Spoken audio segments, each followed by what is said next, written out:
약 40dB의 층간소음으로도 살인이 일어나는 세상. 그런데 그 기준의 2배가 넘는 100dB의 사격소음이 매일같이 무려 반세기 넘게 이어져 온 마을이 있습니다. 귀가 먹먹해지는 폭격소음 때문에 청각장애가 생기고 대화하려면 늘 악을 써야 했던 마을 사람들. 난폭해진 사람들 사이엔 점점 폭력이 잦아졌으며 불면증과 우울증은 결국 자해와 자살로 이어졌습니다. 한국 전쟁 때부터 지난 2005년까지 1년 365일 중 250일은 폭탄이 쏟아지던 이곳. 대한민국 서해안에 있는 작은 바닷가 마을 화성시 매양리의 이야기입니다. 이 마을이 자유와 생존권을 빼앗긴 것은 약 70년 전 6.25 전쟁 때부터였습니다. 높은 산도 없고 안개도 없는 매양리는 해상훈련과 육상훈련을 동시에 할 수 있는 최적의 장소였고, 사람이 사는 민가가 코앞에 있다는 이유로 생생한 전쟁 상황까지 느낄 수 있는 A급 훈련소로 통했습니다. 휴전이 논의될 때도 매양리엔 계속 포탄이 떨어지더니 결국 1955년 마을에 미군 폭격훈련장이 공식 설치됩니다. 이곳의 이름은 쿠니 사격장. 매양리의 옛 지명인 고운리를 쿠니로 발음한 거였죠. 국방부는 당시 화성군과 어떠한 협의도 없이 매양리 마을 사람들의 희생을 결정지었습니다. 바다와 육지를 더해 2,400만 평방미터에 이르는 규모. 매양리는 아시아 최대의 공군 폭격 훈련장이 되었습니다. 하지만 한국 사회는 매양리 존재 자체를 알지 못했죠.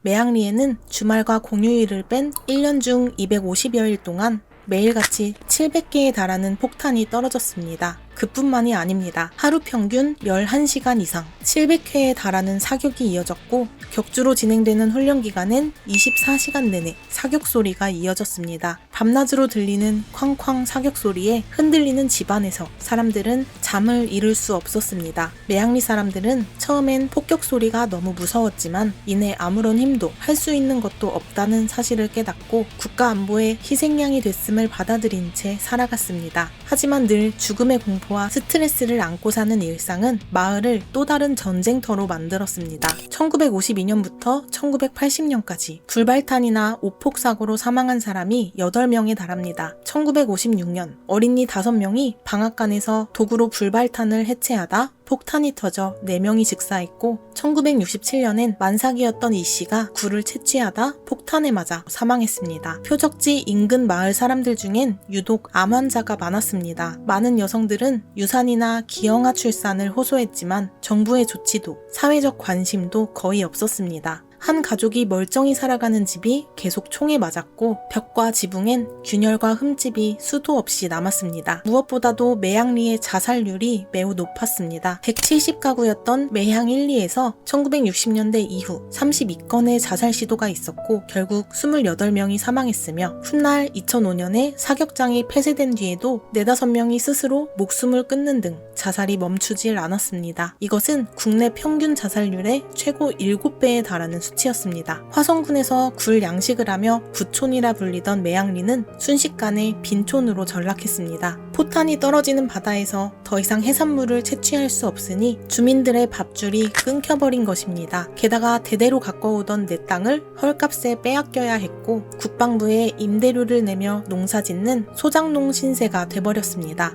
농작물이 잘 자라던 땅은 매일 쏟아지는 탄피로 오염돼 버렸습니다. 하지만 사람들은 생계와 직결된 집과 논을 버려두고 마을을 쉽사리 떠날 수도 없었습니다. 마을 사람들의 고통이 세상에 알려지기까진 37년의 긴 시간이 소요됐습니다. 1988년 매양리 사람들이 의지를 모아 처절한 투쟁을 시작한 것인데요. 그 후 폭격장이 완전히 폐쇄될 때까지 또 17년이라는 시간이 걸렸습니다. 매양리가 폭격 소리에 고통받은 시간은 총 54년. 한 아이가 태어나 머리가 희끗한 중년이 되는 무려 반세기가 넘는 세월이었습니다.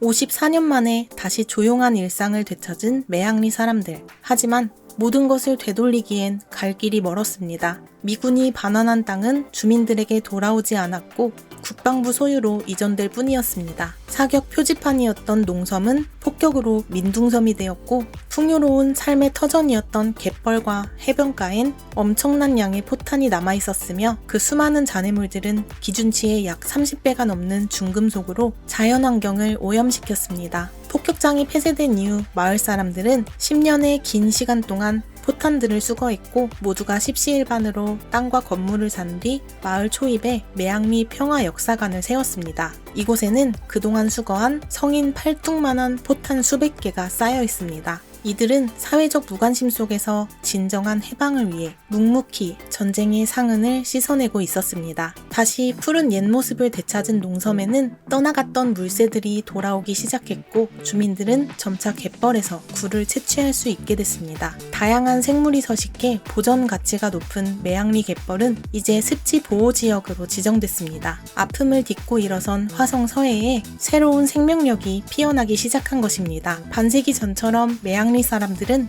비로소 온순하고 인심 좋은 시골 사람들로 돌아갈 수 있었습니다. 조용한 삶이 얼마나 소중한지 아마 겪어보지 않은 사람들은 모를 겁니다. 33년 동안 매양리 폭격 소음 속에서 살아온 62세 어부 김씨가 남긴 말인데요. 한국전쟁 이후 격동의 시기에 생긴 다양한 상처가 우리 사회에 누군가의 일상에 깊숙이 들어앉아 있었습니다.